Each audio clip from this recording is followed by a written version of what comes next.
les difficultés de recrutement. Les difficultés de recrutement. Comment les surmonter? Cette difficulté, nous allons en parler dans cette émission. Mais avant de commencer, ne venez pas me dire que je ne vous ai pas dit non. Très franchement, entre nous, je vous ai parlé de Medicalis. Medicalis qui a fait des rabais sur le montant d'inscription ou bien sur le coût d'inscription de 200 000 francs à 100 000 francs. Et d'ici le 14 août, là où je suis en train de présenter l'émission d'aujourd'hui, nous sommes au 11 août. Il te reste 3 jours. Est-ce que tu l'as déjà inscrit? Le numéro, voilà, c'est le numéro.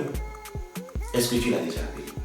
Appelle Medicalis et va te faire former dans la délégation médicale. Mais si jamais, non, attends, je ne t'oblige pas. Si jamais tu ne veux pas faire la délégation médicale, en tout cas, tu veux faire autre chose. Il y a secrétariat bureautique, il y a l'informatique, il y a d'autres choses.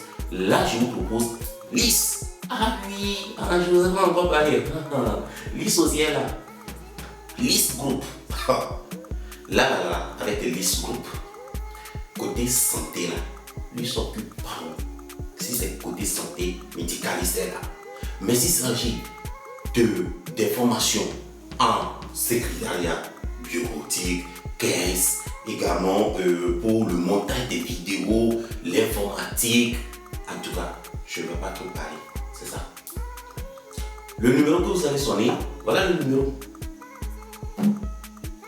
Le générique d'abord. Le générique, allez, on y va.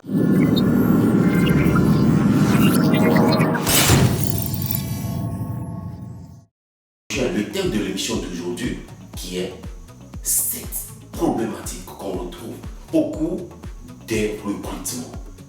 Comment? Quelles sont les 7 problématiques? Ça c'est un. De 2.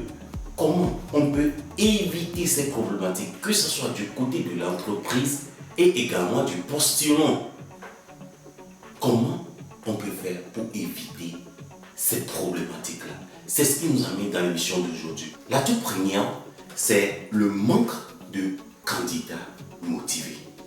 Ah non, très franchement, disons la vérité. Peu de candidats aujourd'hui sont motivés à des postes. En fait, c'est pas manque d'argent que certains travaillent.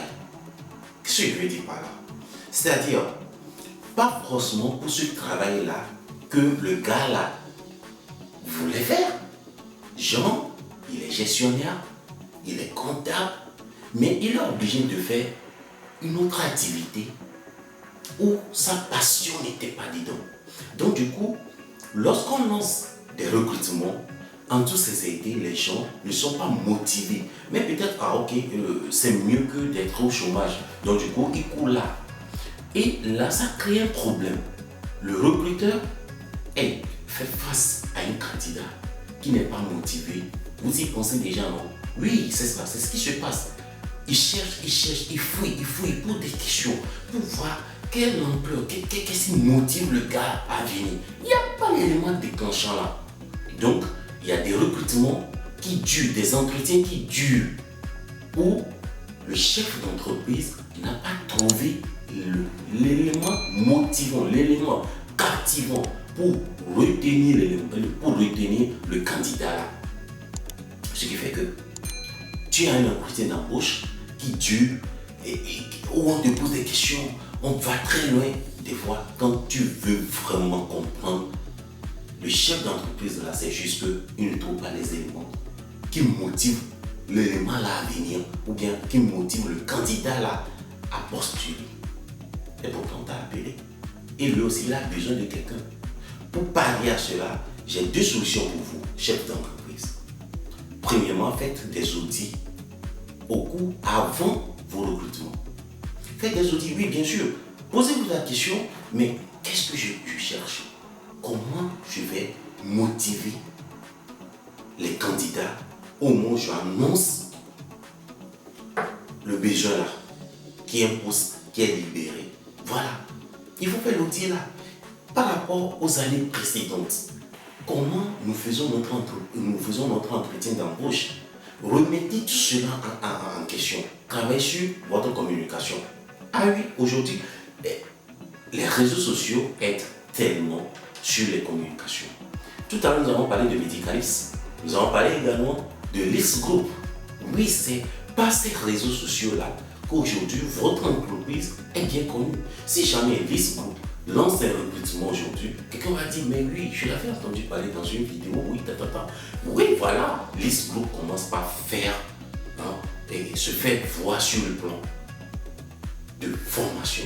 Pareil pour Medicalis. Donc, lorsque vous touchez les réseaux sociaux également, je vous rassure que lorsque vous lancez vos recrutements, vous trouverez des gens motivés, des gens compétents pour votre entreprise.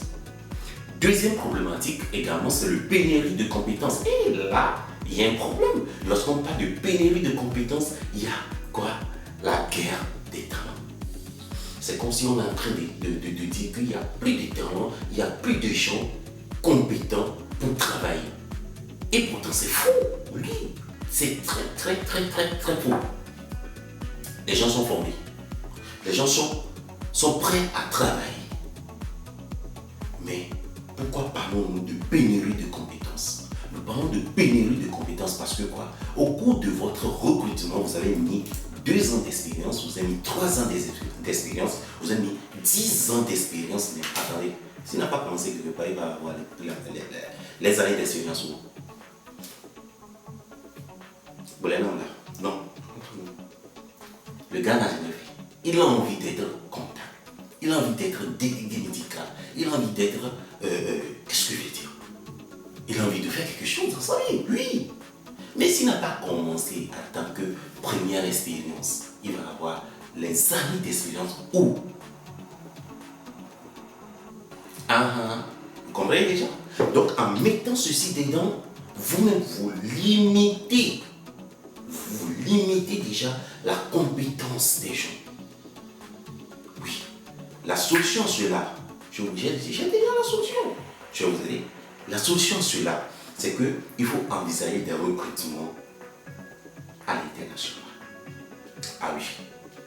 Pensez aussi à l'international. Dans les pays occidentaux, par exemple, dans beaucoup de pays atlantiques et occidentaux, ils font ces recrutements des gens à l'extérieur pour venir travailler chez eux en honoraire. Oui. Pourquoi ne pas penser à cela?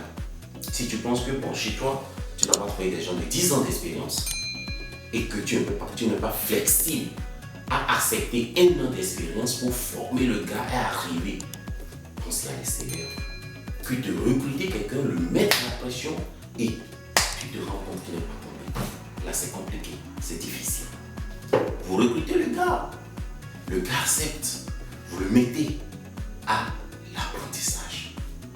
Oui, de l'autre côté, je suis d'accord avec vous allez dire, vous avez fini de le former, il va postuler ailleurs. Mais attendez, si les conditions sont meilleures, il va aller où? Si les conditions sont meilleures, le gars est là, il veut travailler avec toi. Pourquoi il va partir? Il sait que c'est ici, on l'a formé. Et il y a d'autres formations qui vont encore venir. Il va partir, il va aller où? Il va rester, ça c'est sûr. Mais c'est au moment où, après l'apprentissage, vous vous dites que, ah oui, c'est moi qui t'ai formé, alors du coup, vous ne le payez plus à l'argent là, ou bien au montant là. Or, son ami de l'autre côté, lui, est payé même niveau, même compétence, mais à un salaire peut-être double. Demain, si l'autre entreprise l'appelle, il va partir, ça c'est clair.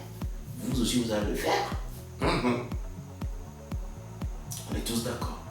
Donc voilà, 2 problèmes déjà dont nous avons énuméré aussi quoi, les solutions.